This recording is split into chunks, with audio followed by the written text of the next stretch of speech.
So welcome to the Sustainability Institute. We're standing in particular in front of the Green Cafe, which is sort of the hub of the Sustainability Institute, where all the different sort of facets that we have here come together. It is a meeting point through food. So I head up the Nourish program, also known as the Hospitality Department, and where we feed the 170 odd children that are situated here, that come to school here. So we have a creche program, and we also cater to the Lyndoch Primary School and Spark schools that are here, and also there's a youth program for which we cater meals. As part of the hospitality department, there's the Green Cafe, which then services the university students. So we have a number of courses that we have partnering up with the University of Stellenbosch, where the courses pertaining particular to sustainability are hosted here at both the undergrad and the postgraduate level. We have a service offering, very humble service offering that we have that caters to all the staff that work here as well as the students. We last year were also hit by COVID-19, and in response to that started up a product range called the Wild Harvest, which is why we're here today, just to learn a little bit more about that. So you're going to see later on, we're going to meet Luby Rouge, who is a partner to the Sustainability Institute, and we're going to do a walk through the grounds. She's going to speak to us about a number of the local and wild herbs and produce that we have growing, all of which we use to produce the Wild Harvest products offering. And we'll show you a short little clip at the end just to show you how a couple of those products are produced. And we'll speak to one of our team members who was here during COVID, just to find out a little bit from her what her perspective was, what her story was, and how it was to be a part of responding to a global pandemic. I think education forms the foundation of what the Sustainability Institute is all about. So we're here to teach and learn everyone from 6 months old all the way up to the postgraduate level. So at the center of that, it was particularly within the Wild Harvest range, we're looking at learning about indigenous foods and produce that a lot of us may not necessarily be aware of. We recently experienced the UCT fires, which spoke to all of us the deep need that we have to investigate our indigenous and African knowledge systems, and also to explore a more sustainable way of living. So a part of the process of us putting together the Wild Harvest range was also to respond to the fact that we literally had 0 customers and no business, and we were hard hit as well, just like a lot of other companies around the world and a lot of other institutions. So as a way in which we could help, sort of keep our business alive, and also find a way to feed back into the children's feeding program that we have. The Wild Harvest range, or the production of the Wild Harvest range, was in response to that.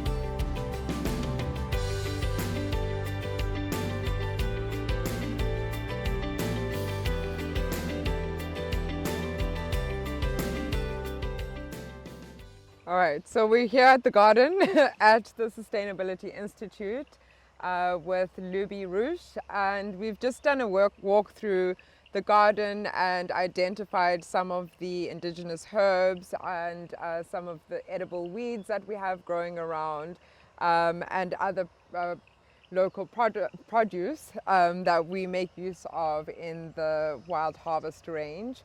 So Luby, do you want to maybe speak to some of the things that we found and tell us a little bit about the story behind them? And Sure. yes.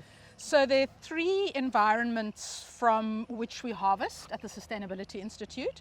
The one is this here, which is the food garden, permaculture food garden. Then the other is looking out that way. There's a woodland in which there are some things growing, and then there are the general landscaping areas around the property. And so the 2 ranges, there's sort of 2 ranges that were developed at Wild Harvest. Yeah. The one being the one which includes indigenous ingredients, and so the ones that we're using that are indigenous are this crowberry, which came from the woodland. Then there's this wild sage, which is growing in the garden here. There's this wild rosemary, which grows in the landscape planting around and about. And then there's this one here, which is dune spinach, which also has deliberately been planted more recently in the food garden. So those are some of the indigenous ones that are included in the salt and stock ranges of Wild Harvest. And then the other range is the garden range, and that one, the sort of concept behind that was to use some of the waste or some of the offcuts and bits that are considered waste. And so it's either waste in the garden which gets weeded and thrown away, for example, the stinging nettle, and many other weeds that just come up, which are cosmopolitan weeds. And then some of the things like outers of cabbage and that kind of stuff. So there's quite a lot that comes out of this garden as well as out of the learning garden at Living Soils that get used in the stock range and the salt range of Wild Harvest. So some of these things were deliberately planted, and some of these things have been growing here for a number of years, and literally we're just growing here and not being used at all. So this has been an example of being able to get some income out of plants that are here that are being ignored or that were being ignored. So this one here, which is the crowberry, is one of about 380 Cercia species that there are across the country. So this one is a shrubby one, and in the woodland here there must be about 3, 4, 5 different species, but there are also quite a few different trees that have been planted along the roadsides and stuff. And the leaves are used as a tea medicinally traditionally, but then the little berries are what we are using in the vinegar, and which I've also explored with grinding up to use as a salt.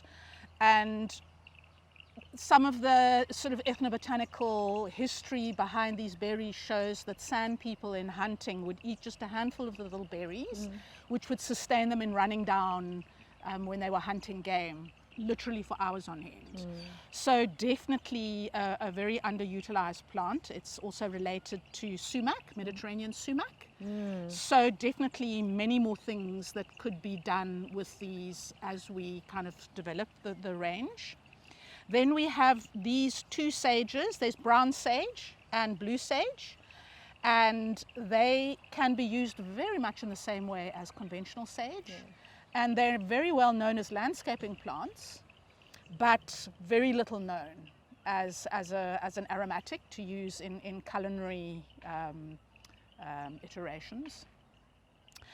And yeah, so these are really good in the salts, and small quantities used in the stock, because one doesn't want to, of course, overpower the flavor of the stock.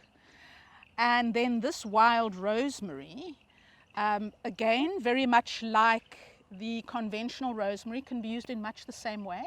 And again, is another one that is dried for the salts, but traditionally also has medicinal uses. For example, Rastafarians still make a shampoo from them.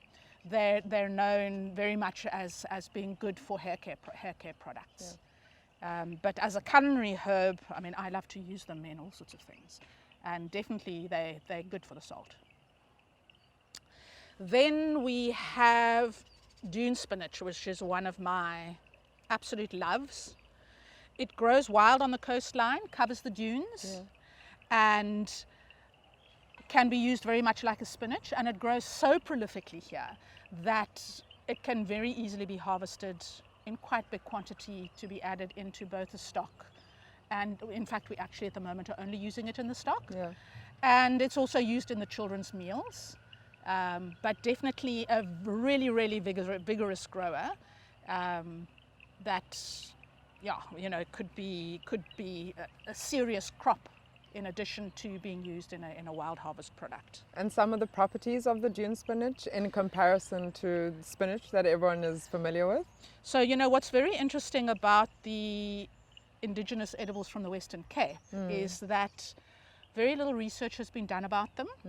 We obviously know that because they were wild harvested for millennia, obviously they're healthy because people who lived here ate nothing other than what grows here. Yeah. So for sure, they're nutritious. But for the most part, our local edibles haven't been analysed. We're busy with a study to ascertain what has been analysed and what hasn't. And once we know that, then we'll bring students in to start filling those gaps to make sure that we can then say, dune spinach has X, Y, and Z in it, very easy to grow in your garden, can be used to help mitigate malnutrition, for example. So lots and lots of research that still needs to be done about these foods. And then lastly, I think we have the stinging nettle. Which I think is now stinging me so badly, I'm not sure I even want to. So stinging nettle is an amazing one because it grows in the northern hemisphere and it grows in the southern hemisphere. And we just spoke to how it got its name. Absolutely, yes. And it just comes up this time of the year, comes up beautifully. The seeds are also highly nutritious, so the seeds also get toasted and added into the stock range. And yeah, you know, it's one of those that if you harvest it, it wilts very quickly, so using it as a fresh ingredient is not that good, but drying it, as one does with many African leaves that are used, drying them because they don't last fresh. This one is excellent because it comes up so prolifically in this garden that it gets pulled out and we can dry it and use it in the stock. And also important to Very know nutritious. once you dry it and cook it, stop stinging. Yeah, and you know the way in which if you're wanting to use it fresh in a pesto, then you just drag it through boiling water literally for a second or two and then the sting stops.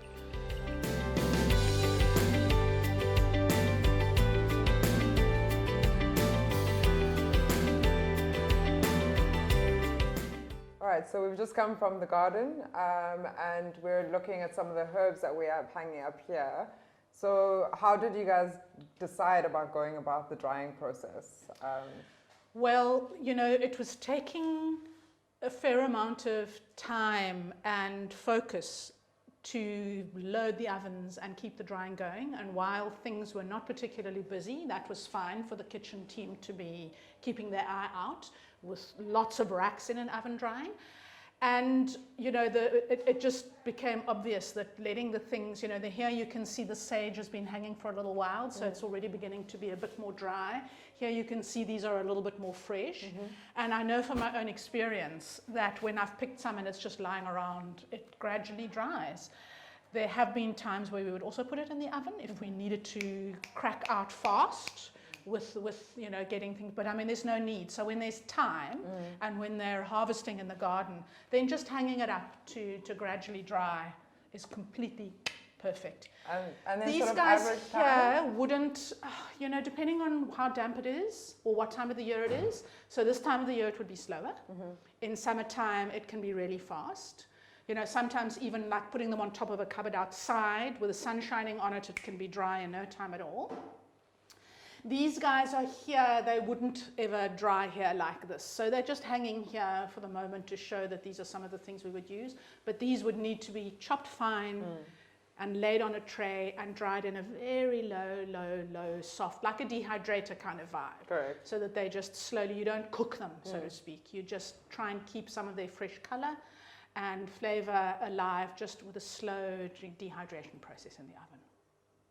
Okay, so we're up in the kitchen now with Luby, who's going to tell us a little bit about this final stage of the production process. Now we have seen the garden, we've seen some of the herbs being hung out to dry, and Luby, do you want to tell us about the final process of production? So of the ones hanging up to dry there, we would have ended up with a sage which started off looking quite green like this, to this sort of point where it's completely dry. And here, if it's going to be turned into a salt, it's actually stored in a jar, sealed like this so that the flavor is kept and it doesn't get ground up into salt or stock form until it's ready to actually send out to buyers. And the same thing with the rosemary, that the rosemary is stored in an airtight jar like this to keep its flavor. And eventually then it will end up in a little tub like this, and it's very, very finely ground up into a salt or into a stock.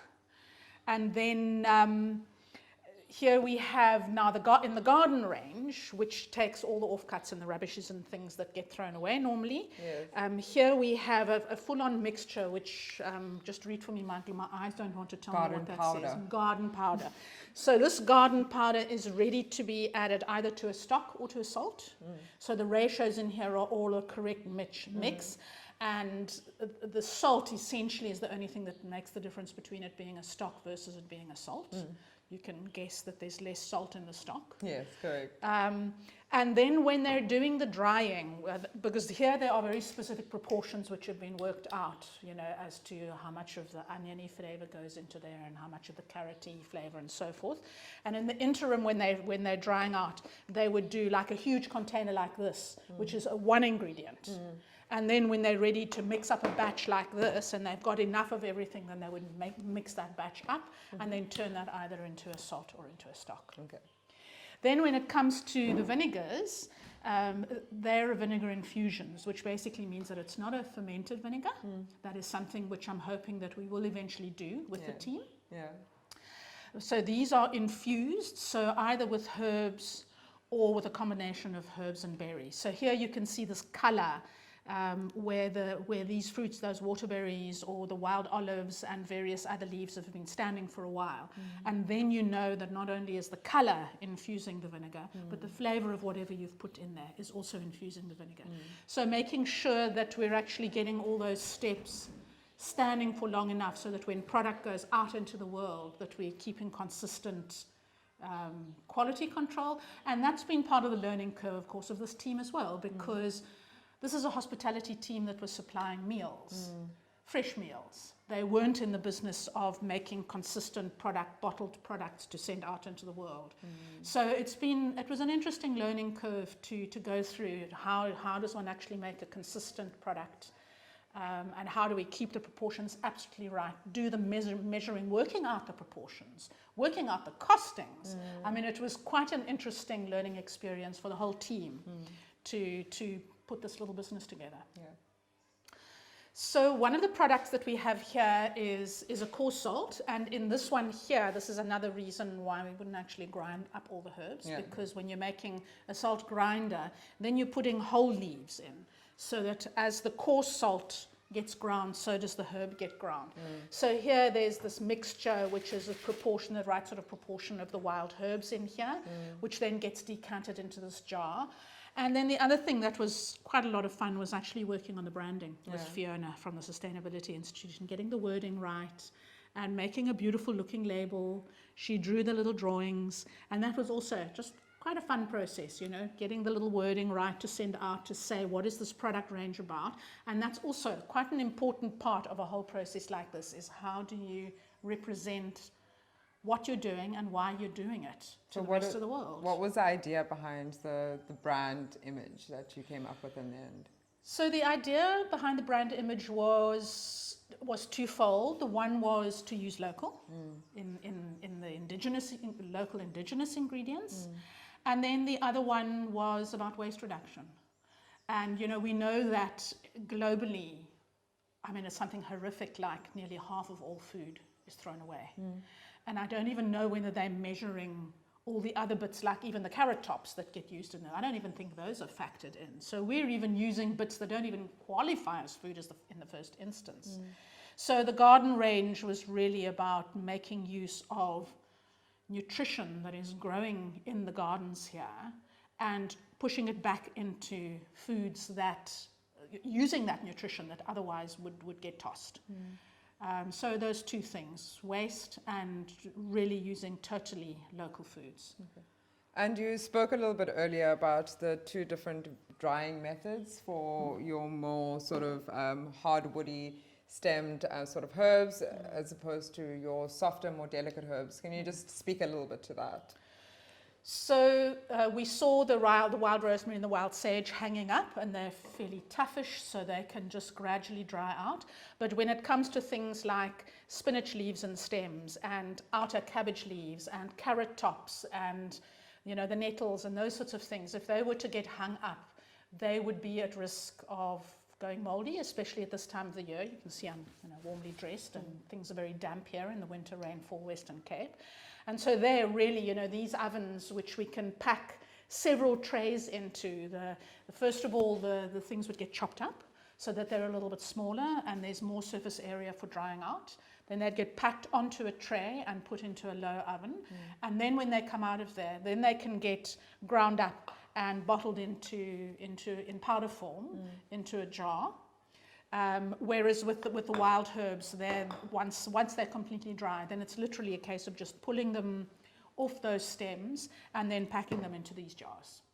And what kind of shelf life are we looking at for both the vinegars, infusions, for and the vinegars, salts? Forever. Vinegar is a very good preservative.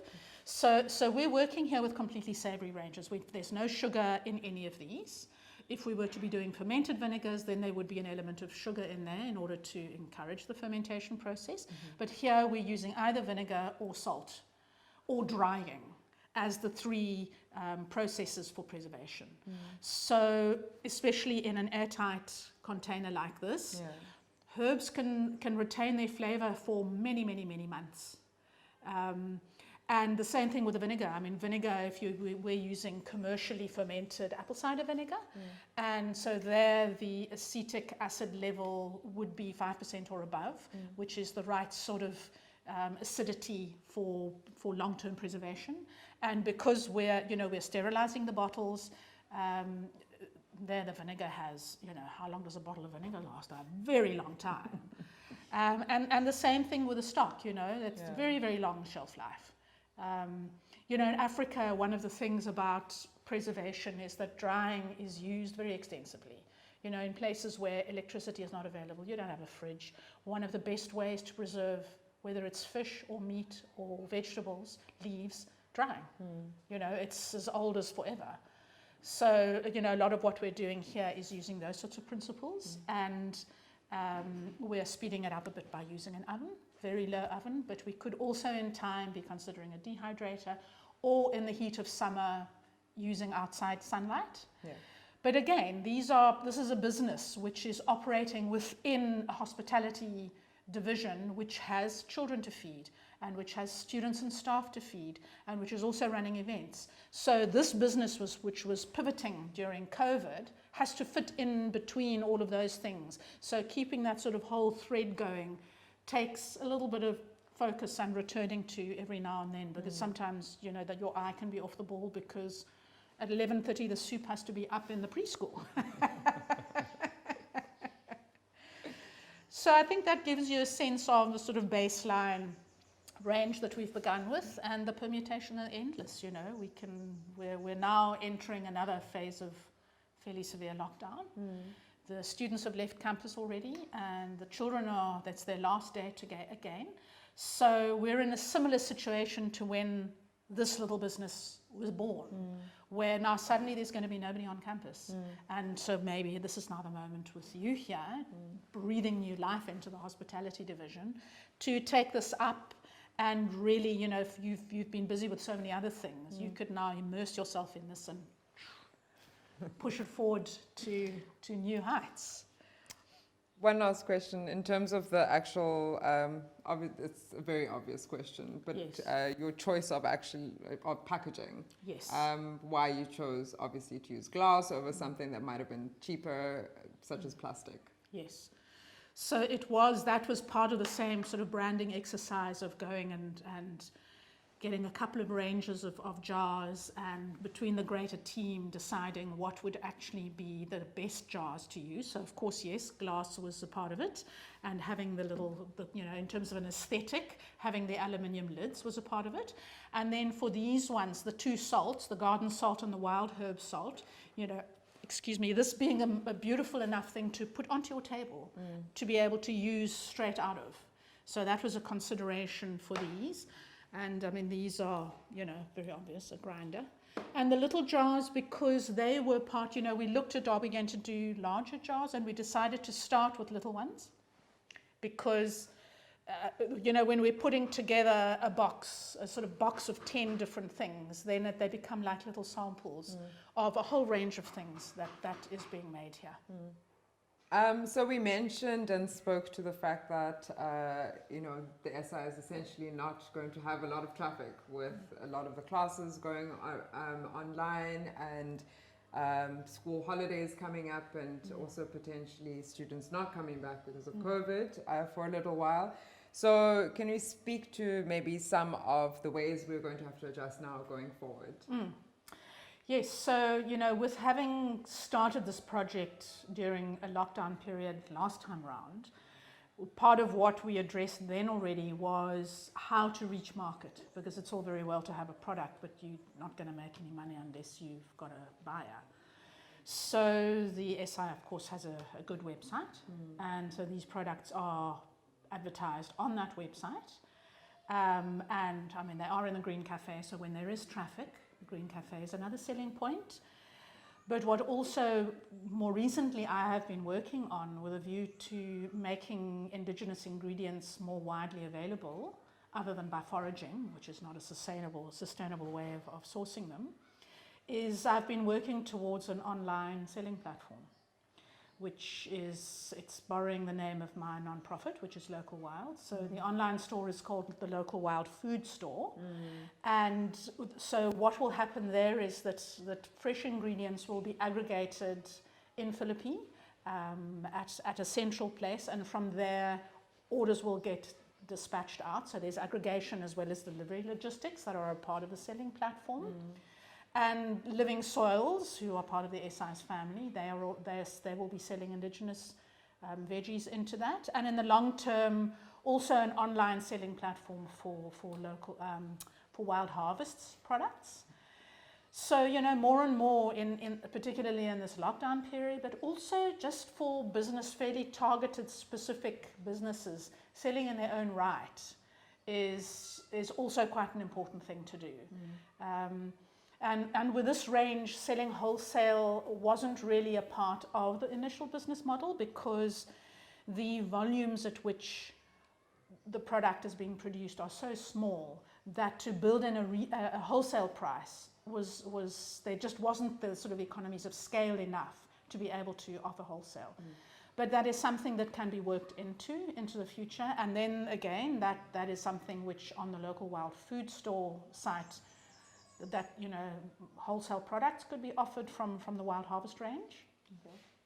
And so also the site is selling into the chef space, but also to retail stores. So home buyers would be able to go to a retail store and buy ingredients, and also then get access to the information that's in the book. Because one of the things that is fairly critical to our indigenous foods from the Western Cape is that they're really not very well known about.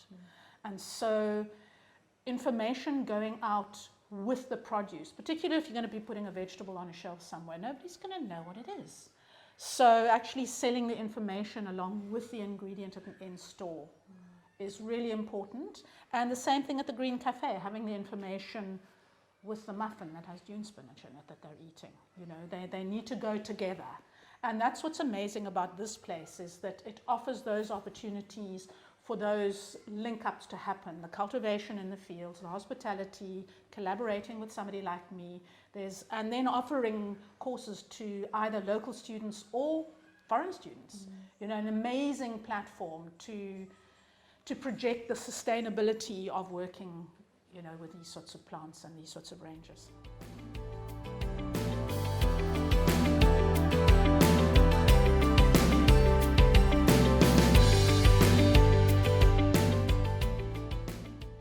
All right, so welcome to the hub of the hospitality department at the Sustainability Institute, and we're here with Luby Rouge, partner and friend to the SI who helped found the Wild Harvest range. So, Luby, do you want to tell us a little bit more about your relationship with the SI and how the Wild Harvest range came to be? So I first got involved with the Sustainability Institute in about 2016 when they funded a wild food garden that I planted in Khayelitsha. And since then I've collaborated with them on a number of things. And most recently, just prior to COVID, Vanessa contacted me to say, would I do a workshop with some of the students? And then lockdown came. And suddenly there was nobody here, no students were allowed here, and it was like, oh, now what? And so the idea to start a product range, as many chefs have done and many businesses have had to do during COVID, pivot what they're doing. So the idea came up of the Wild Harvest range, and that's where we looked at the garden range and the wild range. Where the wild range would be including indigenous things that grow here on the property, and the garden range would include cultivated things, leftover bits and stuff that ends up on the compost or just in the bin. And what's really ideal about this environment is that there is an outlet here. We're standing in the Green Cafe, which is where students and staff can come and get their lunch, and where events can be hosted. And it's a fantastic platform for selling the bottled ingredients, which they also sell online. And then more recently, as a continuation of the Wild Food Garden, the SI and I have collaborated on the publication of this book, which literally is at the press at the moment, and so is going to be on sale from later in the month. And this book deals with 22 plants and includes all the plants that are included in this range. And it's going to be one of a series of publications that we do together. This one is aimed at growers and farmers and living soils who do farmer training. So this is the kind of book that they would use as information about wild foods, indigenous foods. And then the next one is going to be a cook's guide, which will be more for home cooks and for chefs and for culinary students. So it's a very, very good sort of circular working together that has been developing since 2016, and which I can see going much further as the years go by. And with you now here with a real deep interest also in indigenous things, that we build a stronger and stronger usage of indigenous ingredients offered at the SI. So I've only recently joined the hospitality team, and Kanye was here at the time when COVID hit. So just wanted to hear a little bit from your perspective, how that journey was for you, and what it was like to be a part of creating a new product. All right. Hi, my name is Kanye Iswa. I'm a Green Cafe supervisor at the Sustainability Institute. So when COVID hit last year, we didn't have any students on site, so there was nothing happening. And then Luby came with this interesting journey of the wild harvest. And then we started with the harvesting and the drying. It was so interesting because most of us, we don't take what's on our garden seriously. Some of the stuff I normally used to pass them, but when Luby came in, I had more interest in most of the things that are in the garden, and then I have a better understanding of food, of wild foods and indigenous foods. So it was so interesting, and I'm looking forward into to the wild harvest. I mean, so your everyday, day-to-day, you have a background as a chef and as well as managing the cafe, and that was your sort of day-to-day. So what was it like for you to experience starting something from scratch and, sort of creating this product, developing this product to the point of actually seeing it on your shelves? And how did it, from your perspective, change or impact you and the rest of the team? So when we started with Wild Harvest, at first we thought it's just going to be something that we're doing, like drying. So when we started packaging and labeling and selling to people, and we got like people were ordering like the numbers were going up. So when we started to sell into people, it was so nice. It felt so nice and so real, because when we started, we didn't know that it will end up in that level.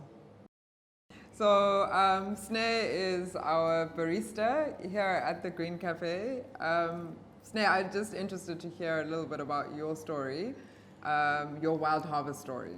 What was it like for you experiencing lockdown and being a part of putting together a whole product range? Well, it was very interesting, and some of the stuff there, it was like mind-blowing. Sometimes, like when you see, like when you're passing in the road and you see like plants laying around and you actually don't know, it can turn into something that you can use like for food and everything. So it was really interesting. I remember the day we went for sort of like an outing, like everybody who was actually involved in the Wild Harvest. Yeah. I think we went to the side of the West Coast, like close to the beach and everything, to harvest some stuff there. And I was so shocked because sometimes we step on this stuff. I mean, like when you're walking in the road and everything. And then we started harvesting and everything. And then we came with Luby. And then we came here and then we started turning things around, drying and peeling and everything. So that's the story I can say. Like it was really interesting and it was fun also.